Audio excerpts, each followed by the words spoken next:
ចាសូមជម្រាបសួរលោកតាលោកយាយអូនពូមីងបងប្អូនលោកគ្រូអ្នកគ្រូនិងកូនៗទាំងអស់គ្នាចាថ្ងៃនេះចេញវីដេអូមួយនេះដើម្បីជូនជាពិសេសដល់លោកគ្រូអ្នកគ្រូទាំងអស់គ្នាចាសូមអរគុណសូមផ្ញើក្តីនឹករលឹកដល់លោកគ្រូអ្នកគ្រូដែលបានទទួលពាក្យបង្កើនអំពីគ្រូបង្រៀនដែលមានប្រសិទ្ធភាពជាមួយនឹងខ្ញុំអស់រយៈកាលបើគិតទៅឆ្នាំនេះ27ឆ្នាំហើយដែលខ្ញុំធ្វើការនៅក្នុងបណ្ឌកិច្ចកុមារតាំងពីធ្វើការផ្ទាល់ជាមួយក្មេងៗហើយនៅតែបន្តធ្វើការផ្ទាល់ជាមួយក្មេងៗរហូតដល់សប្តាហ៍ថ្ងៃក៏ដូចជាក្នុងរយៈពេលជាង10ឆ្នាំនេះដែលខ្ញុំបានធ្វើកិច្ចការច្រើនពិសេសចុងក្រោយ8ឆ្នាំនេះគឺធ្វើការច្រើនជាមួយនឹងលោកគ្រូអ្នកគ្រូនៅតាមក្រុមជំនុំក៏ដូចជាលោកគ្រូអ្នកគ្រូនៅតាមសាលារៀនផ្សេងៗផងដែរតាក់ទងអំពីការបង្រៀនដែលមានប្រសិទ្ធភាពតែយើងឃើញថាក្នុងនាមយើងជាគ្រូយើងកំពុងតែទទួលខុសត្រូវនៅកិច្ចការដ៏ធំមួយពីព្រោះអីយើងមើលថែកុមារជួយពួកគេឲ្យមានការរីកចម្រើនសម្រាប់អនាគតប្រទេសជាតិក៏ដូចជាក្រុមគ្រួសារហើយខ្លួនពួកគេផ្ទាល់ច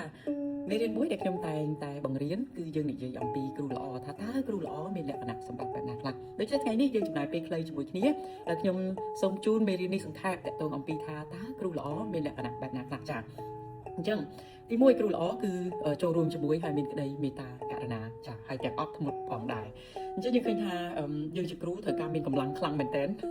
កម្លាំងពេលខ្លះខ្ញុំចូលចិត្តនិយាយលេងសើចថាកម្លាំងដូចតម្រៃសាចាមានន័យថាត្រូវការកម្លាំងនៅពេលដែលយើងចូលទៅក្នុងថ្នាក់ភាពញញឹមរបស់យើងជាគ្រូការអត់ធ្មត់នៅក្នុងនាមជាគ្រូហើយក្តីមេត្តាក្នុងនាមយើងជាគ្រូគឺនាំចូលទៅក្នុងថ្នាក់រៀនរបស់យើងដល់ទៅដល់សិស្សរបស់យើងចាអញ្ចឹងការបង្រៀនគឺត្រូវមានលក្ខណៈដែលថាពេលខ្លះកំប្លុកកំប្លែងដែរពីព្រោះអីសិស្សរៀនបាននៅពេលដែលមានបរិយាកាសសប្បាយរីករាយបរិយាកាសតឹងតែងបរិយាកាសសម្ពាធបរិយាកាសហិង្សាមិនជួយឲ្យកូនសិស្សគាត់រៀនចូលនោះទេចាដូច្នេះគឺត្រូវការមាន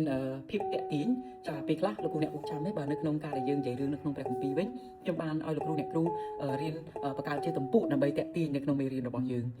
ខ្ញុំឧទាហរណ៍មួយខ្ញុំចាំអំពីអ្នកគ្រូខ្ញុំម្នាក់គាត់បង្រៀនមុខវិជ្ជាជីវៈតាក់ទងអំពីបប្រោះនៅពេលដែលយើងនិយាយពីបប្រោះហើយគាត់បានថ្ងៃហ្នឹងគឺគាត់បានយកមកឲ្យយើងមើលថាតើបប្រោះបែបណានៅពេលដែលយើងឃើញរូបភាពបប្រោះនៅក្នុងសភៅយើងប្រកាសជាអត់ច្បាស់ទេប៉ុន្តែនៅពេលដែលគាត់យកបប្រោះនោះមកឲ្យយើងមើលយើងស្គាល់ហើយគាត់បានឲ្យលំហាត់មួយត្រឡប់ទៅផ្ទះវិញឲ្យយើងដើររកបប្រោះអញ្ចឹងបប្រោះហ្នឹងគឺជារុក្ខជាតិដែលវាដុះទុំនៅលើរុក្ខជាតិផ្សេងទៀតអញ្ចឹងវាមានរូបរាងមានអីខុសៗគ្នាអញ្ចឹងគាត់ប្រាប់យើងថាឲ្យយើងត្រឡប់ទៅផ្ទះវិញដើរមើលតាមដើមឈើធំៗបើមានរុក្ខជាតិណាដែលវាផ្ញើខ្លួនជាមួយគេឲ្យយកមកដូចជាប្រភេទបប្រោះហើយយើងមកវិញយើងចាប់ដើមមកថ្នាក់ហ្នឹងទៅរកត្រឡប់ដល់មុខវិជ្ជាគាត់វិញយើងរៀនបានពីបប្រោះច្រើនប្រភេទមែនតើដែលដុះទុំនៅលើដើមឈើផ្សេងៗទៀតចានេះខ្ញុំគ្រាន់តែឧទាហរណ៍ឲ្យបើរឿងនៅក្នុងគម្ពីរវិញលោកអ្នកចាំមែននៅពេលដែលខ្ញុំនិយាយរឿងបរោះខ្វាក់បាទីមេខ្ញុំបានសម្ដែងខ្ញុំធ្លាប់សម្ដែងឲ្យលោកគ្រូអ្នកគ្រូបានឃើញគឺខ្ញុំមុននឹងបង្រៀនខ្ញុំដើរតួធ្វើជាបរោះខ្វាក់បាទីមេអង្គុយសំទាននៅមាត់ផ្លូវហើយនៅពេលនោះទាំងអស់គ្នាឆ្ងល់មែនតើអ្នកគ្រូមានអ្វីកាត់ឡើងហើយក៏ចូលទៅក្នុងសាច់រឿងរបស់យើងចាអញ្ចឹងការបង្រៀនបែបនេះគឺជួយដល់ពួកគាត់នៅក្នុងការឲ្យគាត់ចាប់អារម្មណ៍តាក់ទាញគាត់ចង់រៀនជាមួយយើងខ្ញុំនឹកឃើញពីលោកគ្រូម្នាក់នៅខេត្តមណ្ឌលគិរីគាត់បាននិយាយថាគ្រូល្អត្រូវមានសិល្បៈក្នុងការបង្រៀនហើយគាត់ចូលចិត្តច្រៀងហើយគាត់បានប្រាប់ខ្ញុំថាម៉ោងគាត់ពេលដែលគាត់បរៀនគាត់ជាលោកគ្រូនាយកម្នាក់ដែរហើយកូនសិស្សស្រឡាញ់ចូលចិត្តគាត់ដោយសារអីគាត់ស្វែងយល់ពីសិស្សហើយគាត់បង្កើតបរិយាកាសសប្បាយរីករាយនៅក្នុងថ្នាក់រៀនតែគាត់មានភាពច្បាស់លាស់នៅក្នុងការបង្រៀនរបស់គាត់ផងដែរចា៎ចំណុចទី2គឺមានការទំនាក់ទំនងល្អជាមួយសិស្សសាងសង់ទំនាក់ទំនងល្អជាមួយសិស្សសាងសង់របៀបណាចាគឺលោកអ្នកផ្ដល់ភាពកក់ក្ដៅដល់សិស្សលោកអ្នកមានក្តីស្រឡាញ់ដល់សិស្សលោកអ្នកមានចិត្តមេត្តាដល់គាត់មេត្តាទៀតហើយលោកអ្នកអើយចាលោកអ្នកគ្រូមានចិត្តមេត្តាដល់គាត់ចាហើយពេលខ្លះយើងគឺជាគ្រូខ្ញុំស្រឡាញ់ពាក្យខ្មែរយើងដែលប្រើពាក្យថាគ្រូបាត់ជាចាដែលភាសាអង់គ្លេសយើងហៅថា mentor មានន័យថាជាអ្នកដែលផ្ដល់យោបល់ផ្ដល់ការលើកទឹកចិត្តផ្ដល់ការថែរក្សាដល់គាត់ចាបើថ្ងៃនេះសិស្សយើងមកអង្គុយយំលោកគ្រូអ្នកគ្រូប្រហែលអាចទៅសួរគាត់មានរឿងអីកើតឡើងមានរឿងអ្វីហេតុអីបានសិស្សយំចាគឺគាត់មានតំណែងចិត្តស្និទ្ធជាមួយនឹងសិស្សរបស់គាត់ខ្ញុំតែងតែលើកទឹកចិត្តដល់លោកគ្រូអ្នកគ្រូសូម្បីតែនៅតាមក្រុមជំនុំតែយើងដឹងថាសិស្សយើងមកពីណាទេក្រុមគ្រួសារគាត់បែបណាទេគាត់មានរឿងអីចាជាទូទៅសិស្សដែលគាត់គោជាងគេនៅក្នុងថ្នាក់បទពិសោធន៍ខ្ញុំបង្រៀនជិត30ឆ្នាំហើយគឺជាសិស្សដែលមានបញ្ហាពីក្នុងផ្ទះមកអាចជាបញ្ហាក្រុមគ្រួសារអាចជាបញ្ហាដែលឪពុករបស់គាត់ប្រមឹកឬក៏ម្ដាយគាត់អត់នៅជាមួយគាត់ទេទៅធ្វើការឆ្ងាយគាត់នៅផ្ទះជាមួយយាយឬក៏ក្នុងផ្ទះគាត់ពោពេញទៅដោយអំពើហិង្សាគឺគាត់ខ្វះភាពកក់ក្ដៅហើយអញ្ចឹងគាត់មករៀនគឺគាត់ព្យាយាមកូននៅក្នុងថ្នាក់ដើម្បីឲ្យគ្រប់គ្នាយកចិត្តទុកដាក់របស់គាត់ទៅលើគាត់ហើយចង់បកគលនៅមានអាភាពចិត្តស្និទ្ធដល់គាត់តែចំនួនដោយថាការដែលស្វែងរកភាពកក់ក្ដៅដោយវិធីដែលត្រឹមត្រូវគឺគាត់បង្ហាញនៅលើអ្វីដែលគាត់បានទទួលពីផ្ទះមកទៅកាន់ពួកម៉ាក់នៅក្នុងថ្នាក់ហើយបើយើងអត់បានស្វែងយល់ពីគាត់ទេយើងងាយនឹងឆ្លើយតបទៅវិញដោយកំហឹងទៅកាន់គាត់ផងដែរចាដូច្នេះទំនាក់ទំនងជាមួយសិស្សសំខាន់ណាស់លោកអ្នកចានៅពេលដែលសិស្សទុកចិត្តយើងទុកចិត្តដល់គាត់ហើយនៅពេលនោះហើយដែលសិស្សគាត់ខិតខំប្រឹងរៀនហើយគាត់សប្បាយរីករាយនៅក្នុងការដែលគាត់មករៀនចាក្មេងចង់មករៀននៅពេលដែលគាត់សប្បាយហើយពេលដែលគាត់មករៀនទាំងសប្បាយទាំងគាត់មករៀនដែលគាត់មិនពេញចិត្តលទ្ធផលនៃការសិក្សាខុសគ្នាដែរហើយចំណុចទី3គឺមានការadaptមានន័យថា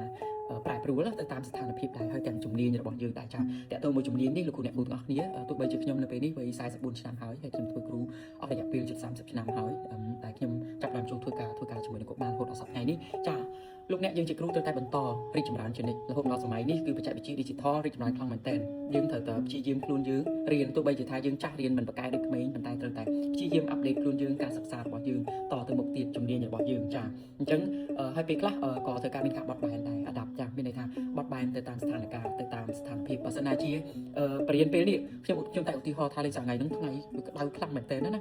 ហើយដល់ពេលអញ្ចឹងសិស្សគាត់អង្គុយរៀនទៅជាពិសេសម៉ោងថ្ងៃគាត់ងាយគេងហើយអញ្ចឹងមានន័យថាបើសិនទាំងអស់គ្នាគេងបើសិនទាំងអស់គ្នាគេងយើងបរិញ្ញាអត់កើតទេចាអញ្ចឹងមានន័យថាប្រហែលអាចងើបឈរឡើងធ្វើចលនាបន្តិចហាត់ប្រាណពុតដៃពុតជើងឬក៏ឲ្យគាត់ញ៉ាំទឹកសិនឬក៏ឲ្យគាត់ទៅបន្ទប់ទឹកដើម្បីលុបមុខលុបអីសិនដើម្បីមករៀនបន្តទៀតនេះតើតើអំពីការបត់បែនទៅតាមស្ថានភាពរបស់យើងហើយ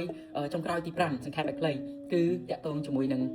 ភាពវិជ្ជមាននៅក្នុងការបង្រៀនឬក៏ការដែលយើងឲ្យគាត់ធ្វើអ្វីមួយចាលោកគ្រូអ្នកគ្រូសូមមើលឃើញកំហុសរបស់សិស្សជាឱកាសនៅក្នុងការដែលគាត់រៀនបើគាត់ធ្វើអ្វីមួយខុសខ្ញុំតែចូលចិត្តប្រើពាក្យមួយថាមិនទាន់ត្រឹមត្រូវទេអញ្ចឹងយើងផ្ដល់ឱកាសដល់គាត់មិនមែនកំហុសនេះមានន័យថាបងអូនខុសទេវាជាកំហុសដែលបានធ្វើហើយគឺមេរៀនដែលយើងរៀនទាំងអស់គ្នាអញ្ចឹងតាមរយៈមេរៀនដែលយើងរៀនបាននេះតែយើងរៀនបានអីនៅពេលដែលយើងធ្វើអត់ត្រូវកំហុសនេះកើតឡើងមេរៀននេះឱកាសនៅក្នុងការរៀននេះតែយើងគិតថាយើងធ្វើបែបណាលើកក្រោយដើម្បីឲ្យវាត្រឹមត្រូវចាអញ្ចឹងកំហុស